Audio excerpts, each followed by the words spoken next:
relationship span over 30 years.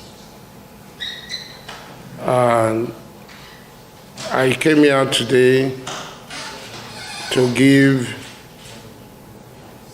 words of encouragement to the President for the actions and policies so far made in these less than 3 weeks of governing a very difficult country like Nigeria. We discussed on a wide range of issues, especially on security and oil theft in the Niger Delta. Myself and my brothers, I assure the President that there will be zero oil theft and vandalization in the Niger Delta. We're going to work with NNPC, PCL, and the IOCs to make sure that oil theft is brought to zero. I also want to say that oil theft is encouraged by the military. The military is at the center of oil theft. And we have to make this very, very clear to the Nigerian public. 99% of oil theft can be traced to the Nigerian military, the Army and the Navy especially. The Army and the Navy intimidate the civil defense, who are by status the people who are supposed to guard these pipelines. They receive a lot of money from NNPC, PCL, and the IOCs, and just across the corner, you will see a houseboat. A few meters from the houseboat, you will see an oil bunkering refinery or tapping directly from oil well heads. It is very pathetic now. What is happening in the Niger Delta in the past 8 years was unprecedented in the history of oil production anywhere in the world. The vandals do not only attack the pipelines, they have migrated from the pipeline and have gone directly to the oil well heads, and they take directly from the oil well heads. They set up haphazard facilities they call local refinery, artisan refinery. This is crime against humanity, because the livelihood of the people is being totally destroyed. The livelihood of the people is totally destroyed. And every meter you see a naval houseboat or an army houseboat stationed. So the main culprits are the Army and the Navy. And there are notorious naval commanders who are known to be kingpins of these bunkering activities. Even if they give 1 billion contracts to everybody in the Niger Delta, because these military men are armed from the Army and the Navy, nothing will happen. The President has promised to take decisive action to make sure that these does not continue. It is brought to an end. It is very shameful. So I had volunteered to help, to assist, and to do the things that are necessary to put a stop to this evil that is being perpetuated against the people of the Niger Delta, the oil-bearing community, and the whole of Nigerians. On security, I want to clearly say that there are full-scale wars going on in different parts of this country. In the southeast, the IPOB ESN is waging a full-scale war against the government of this country. And many local governments, many communities are deserted, schools are closed, hospitals are closed. In the same vein, in Niger, in Zamfara, in Plateau, in Kaduna, in Yobe, in Borno, we're only talking about Boko Haram. Boko Haram is just a tip of the iceberg. There's a full-scale war going on. And the blackmail of the Nigerian state by the Nigerian military is shameful. They said they do not have enough armament, and people listen to these false narratives. They are lying. They are liars. I repeat, they are liars, because I am a participant. I am a participant in this war. I fight on the side of the government of the Nigerian state, in Plateau, in Niger, in Anambra, in Imo, in Abia, and in Rivers State, and in Abuja. Today you are traveling to Kaduna on this road. It's not the army that made it possible to travel for you to travel to Abuja or travel to Kaduna, vice versa. It is my men, employed by the government of the Nigerian state, stationed in Niger. Today you go to Baga, you go to Chiroro, you go to Wase. We have lost so many men, and we do not use, in all this engagement, we don't even have 1% of the armament deployed by the Nigerian military. 1%. And we have had resounding success. So this black men must end. They have enough resources to fight. Instead of fighting, they are busy stealing. They are busy making the government to spend unnecessarily. Where is Dogo today? Who was terrorizing Niger, Kaduna? Where is Dogo today? He's nowhere, because he had been served his dish that he was serving other people.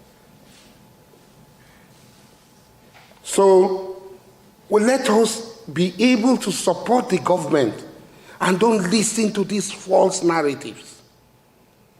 Because somebody must tell the truth. Hey, we don't have arms.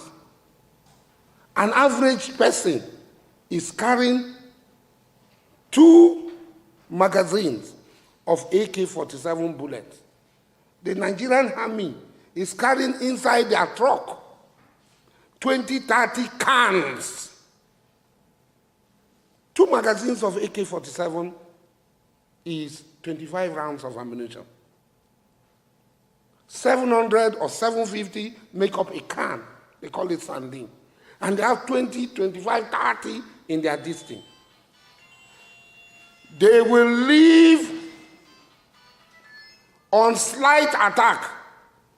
They will abandon these weapons for the bandits, the insurgents, to take them, to capture them. So in actual fact, the insurgents are harvesting from the Nigerian military and police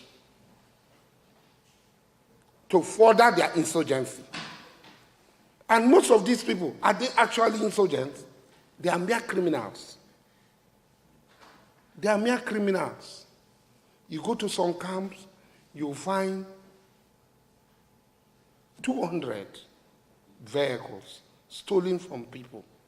Who are the owners of these vehicles? They cut these vehicles into parts, they sell them.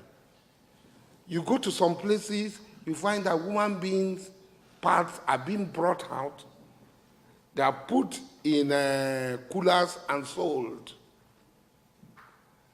Woman organ trafficking, etc., which the governor of Anambra State, Soludo, has also attested to it in one of his interviews. So what I'm trying to say is this. I, as a person who is in the know, I have given, even before the president came, I knew that we had never had any person like him aspiring for this position. I'm not flattering him now. I said it before the primaries. I said it during the course of the election. I said it after the election. So all the forces of evil and darkness came together to fight to make sure that Ahmed Bola Tinubu did not become president of Nigeria, because they are benefiting from the institution failure that is going on. Why is NDDC is not working? Because there are people from here who go and collect all the money from NDDC. All the money. The NDDC MD and the board members only want to survive. Let me just take my bread and water. Let them not sack me. So they take all these things. At the amnesty program, it's the same thing. They just go collect everything. And it is the people that are sitting there that suffers. How can somebody say 500 billion a month? You are using it to lift people out of poverty. Do you know how many industries that will set up? Do you know how many agricultural settlements that will set up? Where did the money go to? How can somebody say we use $10 billion, almost 8 trillion, to service the gluttonous appetite of a few people like us at the expense of the masses? And then NLC and TOG will come and say they should give them palliative. What is the proportion? What is the percentage of members of NLC and TOG, vice versa the total population of Nigeria? Why will we operate an apartheid system of rewarding a few people at the expense of the generality of the people? Why would they have palliative cushioning? The woman in Lotugbene, the woman at Kola who is switching, or the woman somewhere at Agayi who is swimming, does she have that same palliative? Have we not been having this palliative? Did you not have PTF? Did you not have this road maintenance, what do they call it? FEMA? They are all conduit pipes. They achieved nothing. They are conduit pipes. The president should not listen to such advice. Channel the money to fix our education. Channel the money to fix our health, fix our road, fix our agriculture. Don't tell me that they are going to give loan. Agricultural loan is being given by the central bank. How many people access it? A few people. They access billions.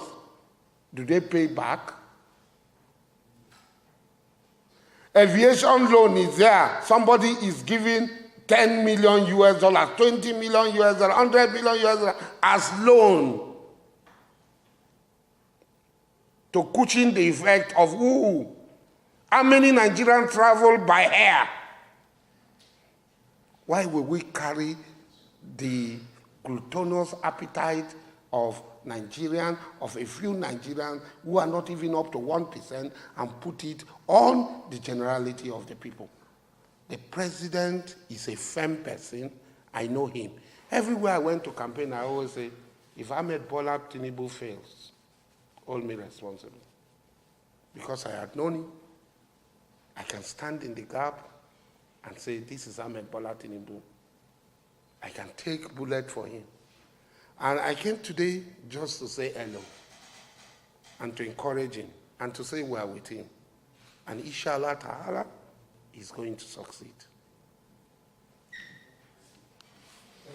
Thank you very much. You can see that is a long one, so let us know. Okay? John Bosco, please. On the back there, John Bosco on the back there. Okay, when you're talking about your men, helping to reduce crime in the society, and you mentioned Dokubo, does it mean that you have your personal army that is operating, to deal with criminality? Do you have your personal army? I don't have my personal army. Nigeria had been engaging mercenaries, foreign mercenaries from other countries, from Belarus, from South Africa, to fight insurgency. Maybe you are not aware. So why will Nigeria not engage in the same token locals who have the same wherewithal and are more effective and are more conversant with the environment? We are not the only one. Hunters Association, different people are engaged. Civilian JTF are engaged to confront this evil that has enveloped this country. I don't have a private army. I am assisting the government as a citizen, as a good citizen of this country, to save the lives. Since the time we went there, Kaduna Road had been free, no more kidnapping. We are saving lives. I don't have a private army, and the Constitution does not provide for a private army.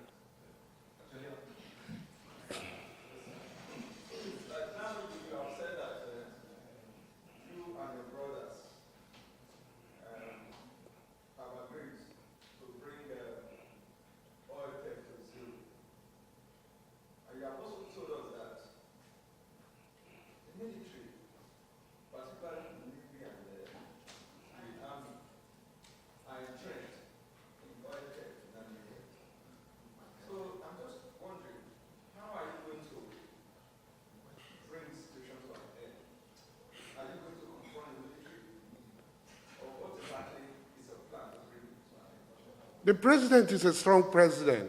He's the commander-in-chief of the armed forces. He's going to take decisive action to get these rotten eggs. It's not the old army and the navy. There are a few who have this entitlement mentality. I better persona. I get power persona. I get people where they up, where go to cover me. The president is going to remove them and make it possible for the people of this country to benefit. For instance, Emefiele is gone. Bauer is gone. So more heads will roll. Those who are standing as an impediment to the good and progress of this country. The president will not dilly-dally with them. He will not do CCCC with them. He's going to put and kick them out. And when he does that, we will have the unfettered power, encouragement to get rid of oil theft, which all my brothers in the Niger Delta, all of us have agreed. The unconditional release of Nnamdi Kanu, do you share that view, sir? I don't share in that. You encourage people to kill other people. When the madness they call EndSARS started, I was one of the people vocal opposed to that nonsense called EndSARS. And Nnamdi Kanu was walking free. What did he do? He poured petrol. He was walking free. He poured petrol on the flames for EndSARS. Now, he has been caught. What of the people who have died? This is a criminal. He should face the law. What of the people who have died by, as I'm talking, Nnamdi Kanu does not have any control over what is happening in the southeast. Simeon Ekpa had come out pretending that he's with Nnamdi Kanu. He has actually plotted a coup against Nnamdi Kanu to take over the leadership of IPOB. That is the truth of the matter. So releasing Nnamdi Kanu is rewarding criminality and rewarding gruesome murder of innocent people. He should face the law for the actions and the instigation he has carried out. So, Julie, wants to ask a question?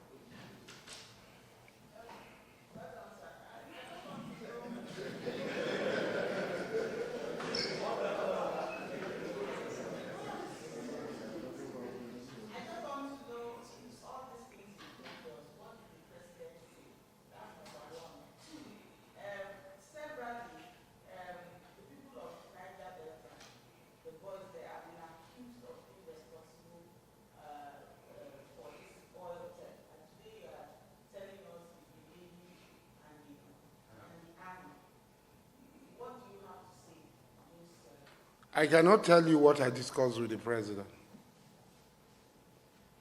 What I know that, like I told you, the president is a very firm personality. And when he takes a decision, when he came out and they were saying all sorts of things, no person had been so maligned, abused, made fun of, like this president. Those of us who believe that it was the president's turn, we stood when he said Emilokon. It was firm. Even all the booing, the backstabbing. If there are Judases in the world, Jesus Christ had one Judas. His own Judas were in their legions. He survived it. So I'm not going to discuss or disclose what the president told me. 2, my dear sister, the people doing the bunkering had been there. A lot of people had come out to say it before this time. The people doing the bunkering are not our people, because they cannot bring those big supercargo ships, vessels that are almost the size of this villa.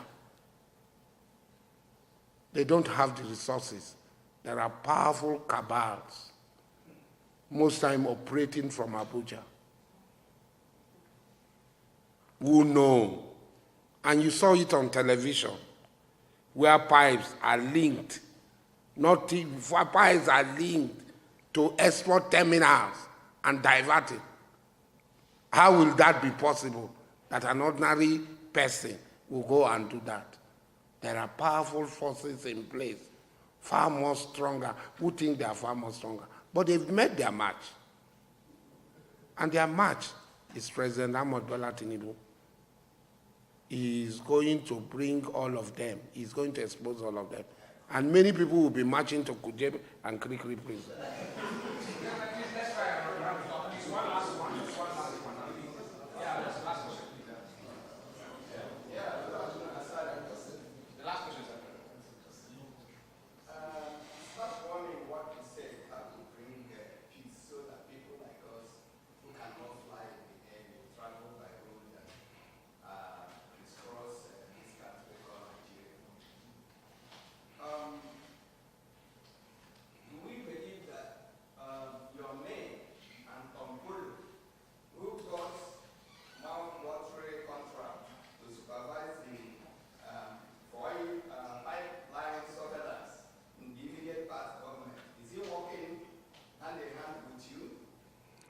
Myself and Tompolo are not in the same field. He is guiding pipelines. I am not guiding pipelines.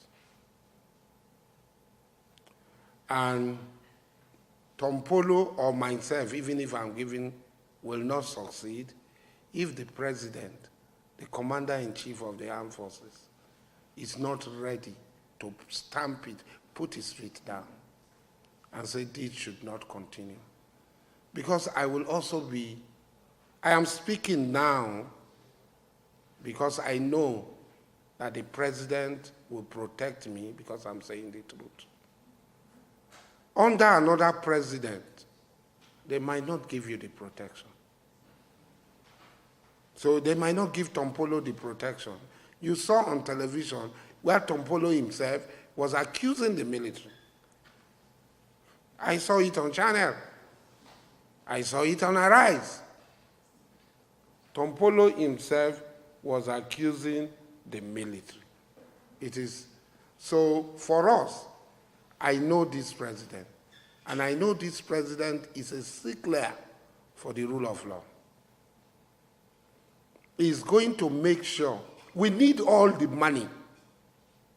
Have you been to United Arab Emirates? Have you been to Qatar? Go there and see what they have used their oil to do. Why can't we use our oil to do something? Where is the oil money going? It's not me. Me, I talk, they say I talk very raw. I speak very raw. Me, I'm okay. I have 4 wives. I have 22 children. And I have several SUVs. It's only jet I've not bought.